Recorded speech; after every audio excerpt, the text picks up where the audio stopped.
America और Israel के आतंक और गुंडागर्दी के बाद सिर्फ एक कोर्ट है, अंतर्राष्ट्रीय कोर्ट, इंटरनेशनल क्रिमिनल कोर्ट, जो उन पर सुनवाई कर सकता है। और अब तक पूरी दुनिया में ऐसे बड़े बड़े मसलों पर सुनवाई सिर्फ इंटरनेशनल क्रिमिनल कोर्ट करता था। देश का कोई राष्ट्रपति हो, प्रधानमंत्री हो या कोई देश की गवर्नमेंट हो, वो जब कोई जुल्म करती थी, क्राइम करती थी, तो यही कोर्ट था जहां पर लोग इंसाफ की उम्मीद करते थे कि भाई ये कोर्ट इंसाफ करेगा, इंटरनेशनल क्रिमिनल कोर्ट। अब आईसीसी, जिसे शॉर्ट फॉर्म में कहा जाता है, इसने प्रधानमंत्री नेतन्याहू के खिलाफ और कई दिग्गज नेताओं और मंत्रियों के खिलाफ अरेस्ट वारंट जारी किया। अब अमेरिका की सरकार, आपको मालूम है कि वो इजराइल के हिसाब से चलती है। ऐसे में अब नंगे होकर ट्रंप जिस तरह से इजराइल को सपोर्ट कर रहे थे, उनसे ये भी उम्मीद थी जो आज हो गई है। अब अमेरिका तैयारी कर रहा है इस इंटरनेशनल क्रिमिनल कोर्ट पर पूरी तरह से बैन लगाने का। और अगर अमेरिका ने बैन लगा दिया तो आप समझ सकते हैं कि अमेरिका के अंदर ये पावर है कि अमेरिका इंटरनेशनल क्रिमिनल कोर्ट का ही बेड़ा गर्क कर सकता है। लिहाजा कहने वालों ने सही कहा कि ये कलयुग है, यहाँ जो काल है, जो शैतान है, वही बादशाह होगा, और जो सीधे साधे आवाम होगी, जो शरीफ और ईमानदार लोग होंगे, उन पर सिर्फ जुल्म होगा। इजराइल के पूर्व डिफेंस मिनिस्टर ने कहा कि ब्रिटेन के प्रधानमंत्री को अपने अंदर जो उसका इस्लामीकरण हो रहा है, इस्लाम जो फैल रहा है उसके अंदर, उस पर ध्यान देना चाहिए, उसको अपने अंदर से निकालना चाहिए। हम फिलिस्तीन को मान्यता नहीं देंगे, न हम फिलिस्तीन स्टेट को मानते हैं, न उनका ये ख्वाब पूरा होने देंगे। हमेशा मैं ये कहता आया हूँ अपनी हर रिपोर्ट में कि अमेरिका जो कुछ भी कर रहा है, अमेरिकी सरकार और अमेरिकियों का पैसा जो भारी मात्रा में अमेरिका खर्च करता है, वो इजराइल की मदद के लिए, इजराइल के समर्थन में, और अमेरिका ही इजराइल को पाल रहा है। आपको पता है सोशल मीडिया, आप जिस यूट्यूब पर ये देख रहे हैं, चाहे गूगल हो, अरे भैया आपके फ़ोन में माइक्रोसॉफ्ट हो, या कोई भी बड़ी कंपनी, चाहे फेसबुक हो यानी मेटा हो, इंस्टाग्राम हो, कोई भी, इन तमाम कंपनियों में जो ऊपर बैठा हुआ मालिक है या शेयर्स हैं, वो इजराइलियों के हैं, यहूदियों के हैं, प्रो इजराइलियों के हैं। अब तक ये आपको पता चल ही गया होगा। अब सुनिए, एक ऐसा प्लेटफॉर्म है टिकटॉक, जिसके ऊपर फ़िलिस्तीन की आवाज़ खुलकर उठाई जा रही है, क्योंकि उसकी पॉलिसीज़ ऐसी हैं कि आप जैसे इंस्टाग्राम और फेसबुक पर फ़िलिस्तीनी समर्थकों को या मज़लूमों को दबा नहीं सकते, टिकटॉक पर ऐसा नहीं है। टिकटॉक पर गाज़ा में जो इजराइल नरसंहार कर रहा है उसकी वीडियोज़, और उस पर लोग विरोध भी कर रहे हैं। ऐसे में इजराइल ने सोचा कि कुछ ऐसा किया जाए कि अब इस टिकटॉक को भी अपने अधीन कर लिया जाए। तो पिछले एक हफ्ते से जो खबर आ रही है कि अमेरिका की कंपनियां और ख़ुद ट्रंप, चाइना की कंपनी टिकटॉक को जो ख़रीदने की कोशिश कर रही हैं, वो वजह यही है कि उसको इजराइल के अंडर करना है। अब रिपोर्ट ये आई है कि जो कंपनी पैसा खर्च कर रही है टिकटॉक को ख़रीदने के लिए, वो इजरायली कंपनी है, यानी इजरायली प्रो कंपनी है। तो अब दूध का दूध, पानी का पानी हो गया है। जब टिकटॉक इजराइल या अमेरिका के अंडर चला जाएगा, तो आज जो टिकटॉक पर आज़ादी फ़िलहाल मिली हुई है, वो भी ख़त्म हो जाएगी, और पूरी तरह से फ़िलिस्तीन की आवाज़ और फ़िलिस्तीनी समर्थकों की आवाज़ टिकटॉक से भी मिटा दी जाएगी। इजराइल के कट्टरवादी नेता बेंजीवीर ने मांग की है कि अगर मैं इस वक्त अपने इस इजराइल का प्रधानमंत्री होता, तो फ़िलिस्तीन के राष्ट्रपति महमूद अब्बास को अब तक मैं गिरफ्तार कर लेता और पूरी तरह से वेस्ट बैंक पर कब्जा करता। आपको पता है 360 मेडिकल वर्कर्स को इजराइल किडनैप करके गायब कर चुका है। हालात इतने बुरे हैं अभी भी गज़ा के कि मैं पर्सनली खुद ये खबर बता बता के थक गया, आप सुन सुन कर थक गए, लेकिन गाज़ा में लोग आज भी वही सब झेल रहे हैं। आम लोगों को आप देखेंगे कि वो बच्चे बेचारे भाग रहे हैं, गाज़ा के घरों के अंदर की तरफ भाग रहे हैं और बाहर बमबारी हो रही है।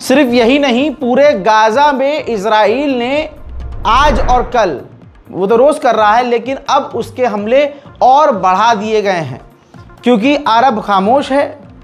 कतर तक वो हमला कर चुका है, सीरिया के अंदर वो घुस चुका है, लेबनान में वो ऑलरेडी घुसा हुआ है और अब फिलिस्तीन, गज़ा तो छोड़िए, वेस्ट बैंक पर भी नज़र है. तो ऐसे में इजराइल ने देखा जब दुनिया ही खामोश है तो फिर उसने गाजा पर हमले बढ़ा दिए.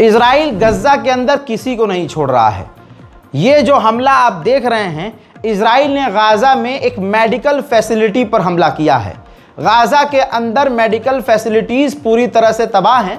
ऐसे में बची कुची कुछ अगर क्लिनिक, मेडिकल स्टोर्स और ये समझ लीजिए जो हॉस्पिटल क्लिनिक्स हैं, इजराइल जानबूझकर उनको उड़ा रहा है ताकि गाजा के घायलों को इलाज न मिले और वो वैसे ही तड़प कर मारे जाएं.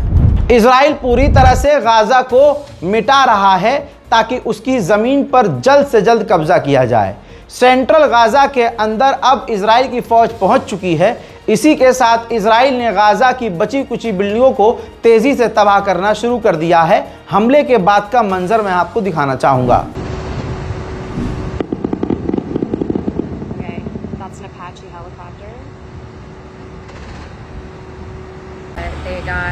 They were able to shoot that water hose.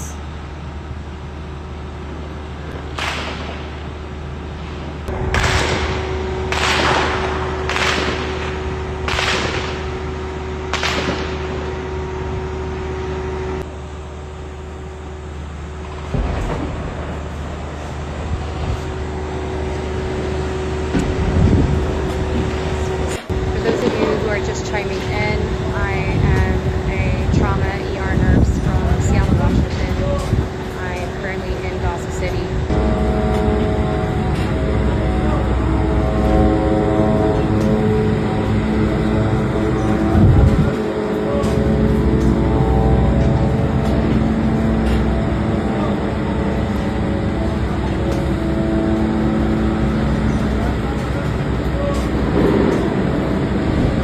साथ ही साथ इजराइल अब सोच रहा है, क्योंकि वो किलस चुका है, कई देशों ने फिलिस्तीन को मान्यता दे दी है, तो वो उसको बहाना बनाकर वेस्ट बैंक पर या तो पूरी तरह से कब्जा या कम अज कम आधे वेस्ट बैंक पर कब्जा का प्लान कर रहा है. इजरायली चैनल और अमरीकी चैनल, देखिए CNN की रिपोर्ट लगा रहा हूं, अब ये खुलकर खुद मान रहे हैं कि 10% से ज़्यादा आबादी गाजा के अंदर मारी गई है या लापता है. लापता का कोई मतलब नहीं दोस्तों, जाहिर सी बात है मारी गई है. और जब इजराइल खुद इस बात को मान रहा है तो सोचिए ये आंकड़े कितने और बड़े हुए होंगे. उधर इजराइल ने आखिरकार फ्लोटिला को वार्न कर दिया है कि जो फ्लोटिला काफिला गाजा की तरफ बढ़ रहा है, हम उसको गाजा के अंदर आने नहीं देंगे. खुलासा हो गया है, इजरायली अखबारों ने खुद इजराइल की पोल खोली है. आपको पता है इस दुनिया में पैसा चलता है. जंग जब कहीं होती है तो नुकसान ज़्यादा लोगों का होता है, लेकिन कुछ गिने चुने लोगों का फ़ायदा बहुत बड़ा होता है. देखिए ये जो कुछ तस्वीरें आपको नज़र आ रही हैं, ये चेहरों को पहचान लीजिए. इजराइल के अखबारों ने माना है ये अमेरिकी यहूदी बिलियनर्स हैं जो अमेरिका में रहते हैं. लाखों कंपनियों के ये मालिक हैं. पूरी दुनिया में सबसे अमीर लोगों में ये शुमार होते हैं और ख़ासकर अमेरिका के ये बिलियनर्स हैं. और लेकिन इनका जो बैकग्राउंड है वो यहूदी हैं. वो यहूदी जिनके माँ बाप यहूदी थे, यहूदी रहते हुए इनके पिता, इनके माँ बाप जो है ख़ानदान वाले इज़राइल में रहे और इनकी औलादें आज जो बिजनेसमैन बन चुकी हैं वो अमरीकी बन चुके हैं और अमेरिका में आके रह रहे हैं। रिपोर्ट में ये माना गया है कि यही बिलियनर्स जो गिने चुने हैं यही मोटी फंडिंग कर रहे हैं और गाज़ा के अंदर जो नरसंहार हो रहा है उसका पूरा खर्चा अमेरिकी यही बिलियनर्स उठा रहे हैं। सऊदी अरब ने ऐलान किया था कि वो फ्रांस के साथ 2 स्टेट सॉल्यूशन पर मीटिंग करने वाला है। फ्रांस भी खुद इसमें इंटरेस्ट ले रहा था। अब मीटिंग कंफर्म है कि हाँ, दोनों देशों की और कई देश इसमें शामिल होंगे। तो आपको पता है अमेरिका और इजराइल इस मीटिंग को बायकॉट कर रहे हैं और अपने साथी देशों को डरा रहे हैं, धमका रहे हैं कि इस मीटिंग में 2 स्टेट सॉल्यूशन की मीटिंग में शामिल ना होना। अब ये तो जनाबे मोहम्मद बिन सलमान को समझना चाहिए, जिससे आप कल तक ख्वाब देख रहे थे नॉर्मलाइजेशन का, वो अगला इंसान नंगा होकर आपके सामने खड़ा हो रहा है। वहीं डोनाल्ड ट्रंप को हमास ने ख़त भेजा है कि 60 दिन का सीज़ फायर करने के लिए हम तैयार हैं और उसके बदले हम आधे यहूदी हॉस्टेज को रिहा करेंगे, लेकिन डोनाल्ड ट्रंप यानी आप सीज़ फायर की गारंटी लें। कल लेबनान पर जो इजराइल ने हमला किया वो हमला मैंने बताया था, जिसमें परिवार का मैंने फ़ोटो दिखाया था। खबर ये आई है, लेबनान की गवर्नमेंट ने कंफर्म किया है उस इजराइल के हमले में वो 4 लोग जो मारे गए वो चारों अमेरिकी नागरिक थे और उनमें 3 बच्चे थे। जैसों को तैसा हो रहा है। आज तक अरब मुसलमानों को मारा गया और बच्चों को ज़्यादा मारा गया, लेकिन गिनती कभी नहीं हुई। आज जो लोग मारे गए लेबनान में वो अमेरिकी हैं। जब ये पता चला तो अब ये भी गिना जा रहा है कि उनमें 3 बच्चे भी थे। लेकिन अमेरिका इजराइल के समर्थन में इतना नंगा है कि अमेरिका इस पर भी इजराइल को कुछ नहीं कहेगा। अमेरिकी एनवॉय ने कहा कि हम हिजबुल्लाह के हाथ काट रहे हैं, हिजबुल्लाह हमारा दुश्मन है, ईरान हमारा दुश्मन है, हम ईरान को पीछे खदेड़ रहे हैं ताकि हिजबुल्लाह को फंडिंग ना मिले और ये दोनों ही हमारे दुश्मन हैं। हजरात, नंगेपन की और बेगैरती की और फट्टूपन की इंतहा है। कतर में हमला हुआ, क्या कर लिया कतर ने? आप अपने दिल पर हाथ रखिए और बताइए क्या कर लिया कतर ने। अल्लाह ने जिन्हें पैसों से नवाजा है और आज दुनिया में पैसा ही सब कुछ है, ससुरे पैसे के दम पर भी कुछ नहीं कर पा रहे हैं। अब कतर पता है क्या कह रहा है? कतर कह रहा है कि हम अमेरिका से बात कर रहे हैं ताकि अमेरिका ये गारंटी ले, और अमेरिका से इसलिए बात कर रहे हैं ताकि इजराइल हम पर दोबारा हमला ना करे। ये औकात है इनकी। इजराइल के जो सेटलर्स हैं वेस्ट बैंक के नेबुलस के इलाके तक पहुंच चुके हैं। एक यहूदी ने सेल्फी वीडियो बनाया है वहां पहुंचकर और मांग की है कि जैसा हाल गाज़ा का किया है हमारी गवर्नमेंट ने, वो ही हाल नेबुलस का करे ताकि हम यहाँ पर कब्जा करें और यहाँ पर अपना टेम्पल बना सकें। היום ממש בשעות האלה לפני 25 שנה נטש צה"ל במדינת ישראל את קבר יוסף, את העיר שכם שפה ממש מאחוריי. 25 שנה שיוסף הצדיק פה מופקר בבור. אפשר לראות פה את הכיפה הלבנה ממש פה בהישג יד. אם רק נתעורר, רק נחליט שאנחנו חוזרים, שעל ישראל חוזר בתשובה, משחררים בעזרת השם גם את החטופים, מוחקים כמו שמחקו בעזה, גם מוחקים פה את בלטה, את כל המחבלים, וחוזרים ליוסף הצדיק בעזרת השם לשנה טובה ומתוקה, לכתיבה וחתימה טובה। कई देश अभी और भी यूएन के अंदर फिलिस्तीन को मान्यता देने वाले हैं, वेस्ट बैंक को मान्यता मिलने वाली है। अब ऐसे में वेस्ट बैंक की सिक्योरिटी इजराइल ने बढ़ा दी है और यहूदी वहां कब्जा भी करना शुरू कर चुके हैं। 2 दिन पहले बताया था मैंने कि अब बिना बताए यहूदियों को आप देखेंगे अगर तो डीप सर्च करेंगे तो पता चलेगा कि बिना किसी खबर के, बिना चीज़ों को हाईलाइट किए यहूदी वेस्ट बैंक पर कब्जा करना शुरू कर चुके हैं। फिलिस्तीनियों को परेशान करने का कोई ऐसा दिन नहीं है जहां छुट्टी हो कि भाई आज नहीं करेंगे परेशान। ज़रा इस तस्वीर को देखिए। इजरायली जो सेटलर्स हैं वो अपने चरवाहे यानी जो भेड़ बकरियां जानवर हैं वो फ़िलिस्तीन के वेस्ट बैंक के ज़मीनों पर लेके गए, जहां फ़िलिस्तीनियों की ज़मीन है, जहां वो खेती बाड़ी करते हैं। फ़िलिस्तीनियों के खेत में अपने चरवाहों को छोड़कर उनको मतलब जानवरों को छोड़ दिया फिलिस्तीनियों की ज़मीन पर, खेतों में, और उनके खेत तबाह किए जा रहे हैं। बेगैरत मुसलमान अपनी गली की मस्जिद में तो 5 टाइम छोड़िए 2 टाइम जाता नहीं है। फजर की नमाज में आप देखेंगे मस्जिद में 1 या 2 सफ हो जाए बहुत बड़ी बात है। तो ऐसे मुसलमान से आप क्या उम्मीद करेंगे कि वो हमारे पहले किबले के लिए सेंसिटिव होंगे? आई लव मोहम्मद लिखकर पोस्टर एक कंपटीशन की तरह जारी करके जगह जगह पर आई लव मोहम्मद के पोस्टर लगवा के एक कंपटीशन लड़ना ये आसान है, लेकिन 5 वक्त की नमाज पढ़ना यह आज मुसलमानों के लिए मुश्किल है। माफ़ कीजिएगा मुसलमान भाइयों, मैं न मौलवी हूँ, ना आलिम हूँ, ना फाजिल हूँ, ना मैं आप लोगों का कोई टीचर हूँ, लेकिन जो बात पर्सनली ये मैंने फील की है कि जितनी शिद्दत से आज आई लव मोहम्मद हिंदुस्तान के मुसलमान चीख चीख कर रील पर अपलोड कर रहे हैं, इंस्टाग्राम पर अपलोड कर रहे हैं, आई लव हुजूर पाक सल्लल्लाहु अलैहि मोहम्मद लिख के गलियों के चौराहों पर पोस्टर लगा रहे हैं, यह मामला ठंडा होने के बाद वही पोस्टर ज़मीन पे गिरा होगा और इन मुसलमानों को फ़र्क नहीं पड़ेगा।